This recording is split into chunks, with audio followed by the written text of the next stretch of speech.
There's something that survivors of suicide attempts have described, something researchers kept hearing repeatedly across different countries and backgrounds. The moment their decision became irreversible, they suddenly wanted to live, not because their pain wasn't real, not because they were being dramatic, but because the human brain, under extreme emotional collapse, doesn't work the way most people assume.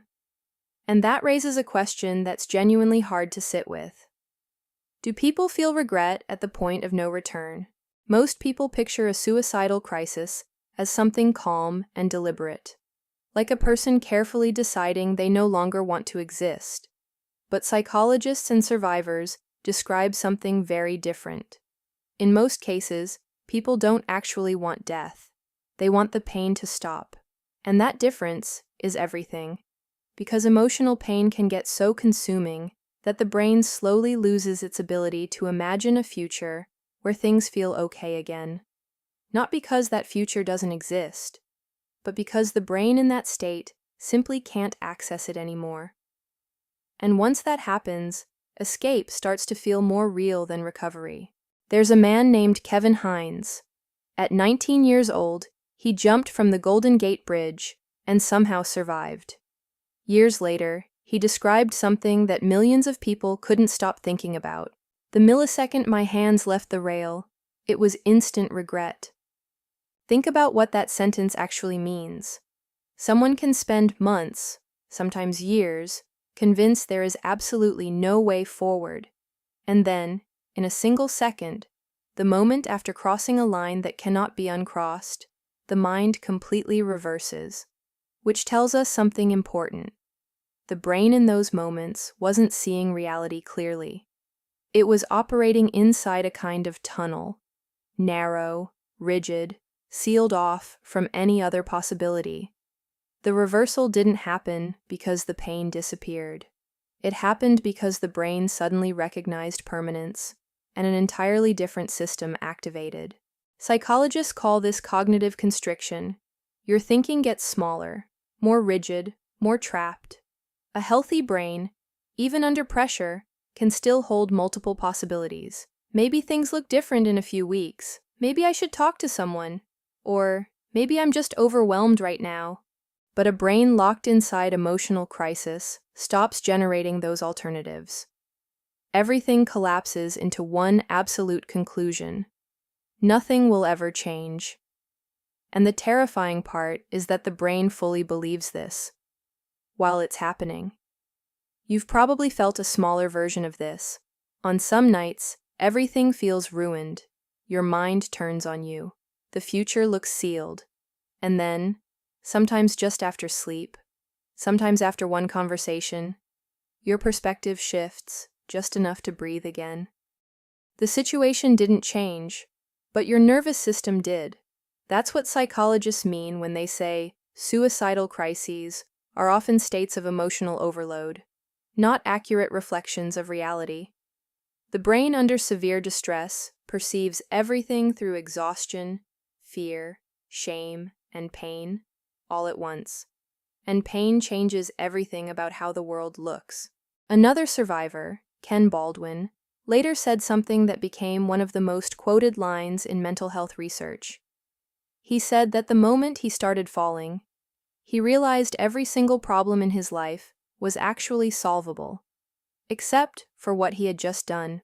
That realization happened in free fall, not after years of therapy, not from a distance, not with time and perspective, during the fall itself.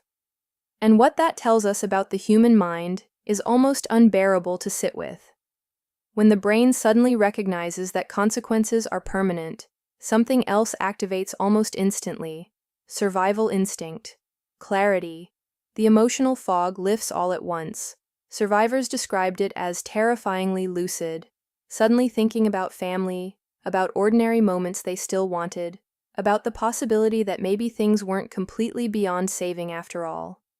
The brain during crisis is not the brain forever, but it doesn't know that while it's happening. And maybe the saddest part of all this is how many people carry this completely in silence, long before they ever reach a breaking point. Some people still go to work every day, They reply to messages. They laugh at the right moments. They look completely fine from the outside. Meanwhile, internally, their mind has been fighting itself for months. There was a man named Kevin Berthia who found himself in exactly that place, overwhelmed by financial pressure, emotional exhaustion, and the feeling that he had become trapped inside his own thinking with no exit. He didn't jump, because a police officer named Kevin Briggs stayed with him for over an hour. Not with a perfect speech, not with answers. He just stayed. He listened. And slowly, the intensity that had completely consumed Kevin began to loosen, just enough for him to step back. That story holds something important. People in crisis don't always need their entire life fixed overnight. Sometimes they just need enough time for the nervous system to stop drowning, because the window between "I can't see any way through" and "maybe I can," sometimes that window is just a few hours. Sometimes it's one conversation. Time itself can be the intervention. There's a concept in psychology called the emotional immune system. The idea that human beings have a natural capacity to adapt, recover, and find meaning again after pain, loss, even trauma. But that system needs time to work. The problem with irreversible decisions made inside temporary emotional states is exactly that. The emotional immune system never gets the chance to do what it's built to do. Research consistently shows that most people who survive a suicidal crisis and receive even basic support afterward do not go on to die by suicide. Many describe their lives afterward as meaningful, sometimes more than before, which means the crisis, as consuming as it feels in the moment, is often not an accurate picture of what life would have become on the other side of it. Many irreversible decisions are made inside temporary emotional states, not because people are weak, but because emotional pain can get so loud, so all-consuming, that it temporarily shuts down the part of the brain capable of imagining anything beyond itself. So maybe the real question isn't just whether people feel regret at the point of no return. The deeper question is this: how many people only needed enough time for their mind to stop fighting itself? If this stayed in your head longer than you expected, you're not alone.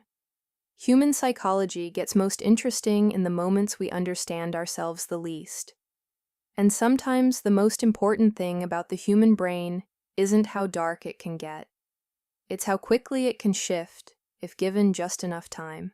One more thing before you go. If anything in this video brought up something you've been carrying quietly, please pay attention to that. Reaching out to someone, a friend, a family member, a professional, is not a sign of weakness. It's the brain asking for what it actually needs.